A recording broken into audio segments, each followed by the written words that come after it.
Can you hear me?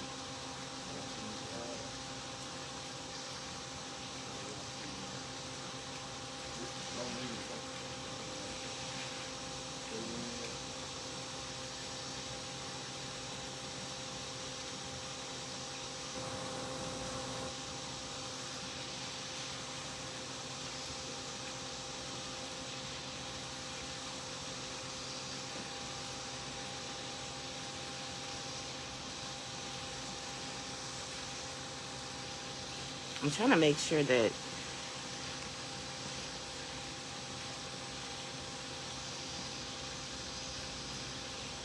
okay. All right. I think I'm ready. All right. Happy Saturday, everybody. Hope y'all are doing well. I don't have on any makeup. I did not comb my hair. So what we getting is what we getting right now because I was about to go out to run errands. So we all know why I'm here. And if you don't know, then go find somebody to bring you up to speed because I have no intention of using my space and time to regurgitate what is already known. But I do want to start by stating two emphatic truths, and that is that I am absolutely appreciative for your messages of prayer for me, Simi, and our sons. And you know, some of you, I don't even know you personally, but I know that you've stood up for me, you've stood beside me, you've supported me and prayed for me and my household. And that has been a source of strength for us. Second, I want everybody to know that I love my family. And I've always maintained a space for them frequently where they could reach out to me at any time. There has been no movement in that area for the last 24 years. So all I can offer to that situation is hope and faith that somehow God is going to turn it around. Ideally, I would not have to be even talking about this because it's really, in 24 years, I have no contact. I have no information that you guys don't already know. But God has kept me. And he's placed significant people in my life to fill the void that was left by my parents. And I have a group of sister friends and brothers that have my back at all times. And I wouldn't replace them with anything. Really, the only reason why I'm coming to you with this is because you're inboxing me, you're messaging me. My name is being mentioned in blogs and spaces that I don't even understand why. So here I am one time so that we can talk about it. One thing that I will say is that when dysfunctional behavior is ignored or left unresolved and people relegate it to it's not my business instead of taking a stance of not on my watch at the smallest, most minute levels, it makes space and room for that dysfunction to grow and expand exponentially until it reaches climatic levels, which is what we're seeing today. I am speaking specifically to family relationships where spouse, children, parents, and extended family are involved, whether it is abuse, it is isolation, it's disowning, or anything in between. If you are willing to disregard or throw away something that should be valuable to you, then and not seek the self-reflection and healing that you need to understand what led you to the point where you are misaligned and out of structure with God, what God has established for the family, that small opening has space to balloon completely out of control. It may not be seen immediate, but there will be small, significant warning signs of what is to come. I understand that you want answers. I understand that this hurts. I understand that there's confusion. I understand people are like, what in the world is going on? But what you are witnessing is the root of dysfunction that was outlined in the pages of Going to Church to Catch Hell that is now playing out for you in a public forum that was once hidden from you. And I don't want you to take this in any way of as me saying this is vindication, because this is in no way vindication for me. My truth was my truth 14 years ago when Going to Church to Catch Hell was printed. What I feel right now is just a disappointing level of sadness. I don't think that I can even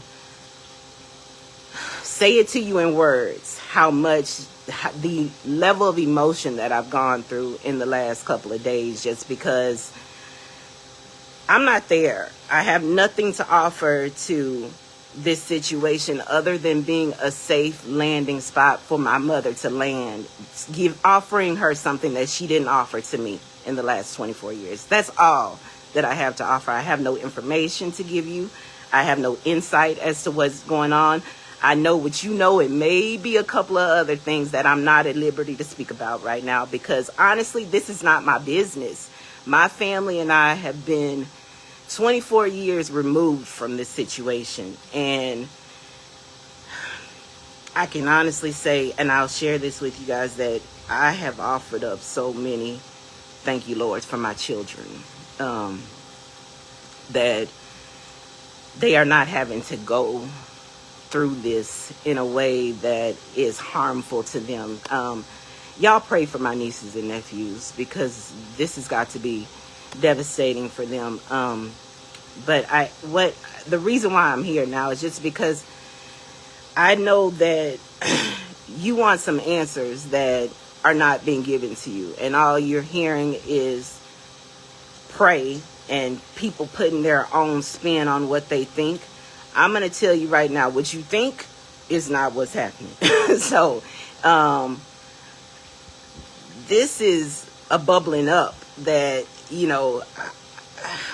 God, there was hope that they would turn the path, but this is a bubbling up, y'all. And at this point, in order to remain neutral in your perspective and not allow what you hear and see to consume you, and it's hot out here, but I was outside, so, and not cause you to choose a side when you don't have all the information and you love and care for all that are involved, you just got to pray.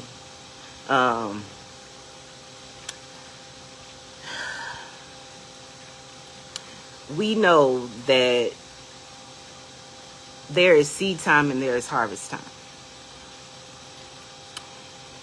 And that harvest is really based on the grace of God extended towards you. But when you are unrepentant and a reprobate mind, and that harvest comes back, you got to deal with what you've sown into the atmosphere. And pray for God's grace and mercy to see you through to the other side. I've dealt with what I needed to deal with. I have opened the door for there to be reconciliation. There has been resistance on every end. So I cannot take on this situation that is happening now as my own. It's not my battle to fight. What I can do is, like I said, be a safe landing space for my mother to land, for knowing that there is somebody out there who still loves and cares for her and has no ulterior motive connected to that safe space for her. So what I love my dad too, but right now the person in crisis is my mother. And I would solicit to you publicly your prayers. I have put the feelers out there already, given my phone number, gotten information out to the people who can get information back to her to get her to me. But I cannot force something she's not willing to let happen. So what I would what I would ask of all of you is just to stop the whole, see, here's the thing that I'm trying to stay in a way and stay positive about this all. When the person with the microphone is the loudest, but that doesn't necessarily mean the person with the microphone is right. And I want y'all to catch what I'm saying there, is that what you're hearing from the microphone might not be right. But you can't take that as being the absolute of truth. There are so many factors involved in this that when I was going through, my voice was silenced and we didn't have social media back then. And so I kind of had to sit in the space of letting people's chatter, and the person that had the most influence frame the narrative around what was happening to me. And right now, I would just caution you against allowing the person with the microphone to frame the narrative around what you're going to think about this situation. And just, y'all, the prayers of the righteous, not the prayers of the ones that want to know something, but the prayers of the righteous got to prevail right now. And just as I know you guys have prayed for me, I need you to pray for her. And I believe that God is, he's on the throne. And we can boldly come before the throne of grace and get whatever we need of him. And right now we need some things from him. And unfortunately, pride is standing in the way of some things. And I'm sorry for being emotional, because I was fine before I started this. But there's some prideful things happening right now that are destroying the witness and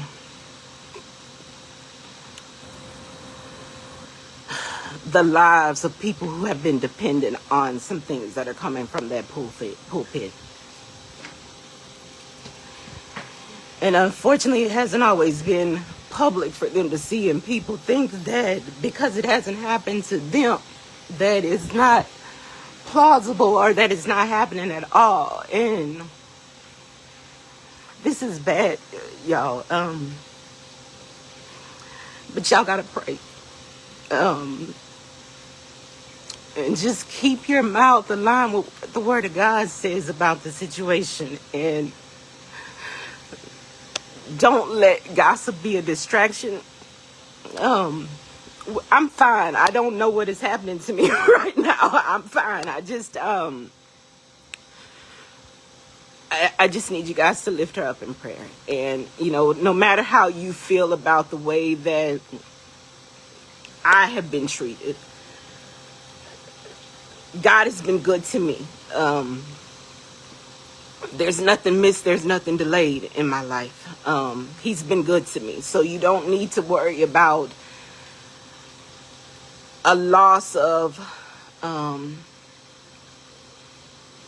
your stance regarding me by praying for her. Just please take this for what it is, and understand that there's some spiritual warfare, but there's also some personal things that are happening that should not be going on. And unfortunately, like I said in the beginning, when dysfunction remains uncovered and undealt with, it blows up. And this is a blowing up that is happening right now. And so I just wanted to really come on here and say that I see your messages. I see you sending me messages that you're praying for me. I can't respond to all of y'all, because I really don't even know what to say other than thank you. And I'm not trying to invoke myself into a situation that's not mine. So I want to collectively let you know that I see it. I thank you for it. And I thank you for always covering our family in prayer. And I'm specifically speaking about myself and Simeon, the kids. And, well, they're not kids, they're grown men. So our sons. And honestly, if this was not affecting them in a way that, they're seeing their mom's name being mentioned in spaces that it should not be, I probably would not even be here today, because I would have just been quiet and let it myself do what I needed to do behind the scenes and let it play out however it needed to play out. But my admonishment to you is to just pray. And we know that there is some good that both of my parents have sold out into this earth atmosphere, and let's just pray that that's enough for God to turn this around. And I'm appreciative to you all, and I don't want anybody to think I'm ignoring them, but I'm kind of overseeing my name in spaces that it shouldn't be, because it ain't got nothing to do with me. So, but I, again, you want the background. You don't, if you just became familiar with me, if you want the background, going to Church to Catch Hell is available on Amazon. This is not a sales ploy, but it is the bringing you up to speed so that you won't inbox me trying to get yourself up to speed, or reaching out to my children and my husband trying to get yourself up to speed. Because again, we are 24 years removed from this situation. I left New Light Church in August of 2000. So we are 24 years removed. And honestly, yeah, I don't have the, like I just said, I don't even know how to reach my mother via phone. I had to send the message to somebody else to get the message. You scared me. So, thank you all for tuning in. And, I have no intentions of taking this down. So like it, share, put it out wherever you need to be. Because at the end of the day, the message that needs to be sent here is a collective prayer for my mother. A collective prayer for healing and for God to restore. Because I feel like it's going to be a long, bumpy road ahead. But if we've got people that I know are praying from a heart of concern and not a heart of chaos and confusion, I know that I serve a God who turned it around for me, and he can certainly turn it around for her. Thank you all. Have a great Saturday. And don't go telling everybody that my hair wasn't combed and I ain't having no makeup. That's because I'm out here in these streets minding my business. And, I didn't want to put on makeup today. Have a good day, everybody. Bye-bye.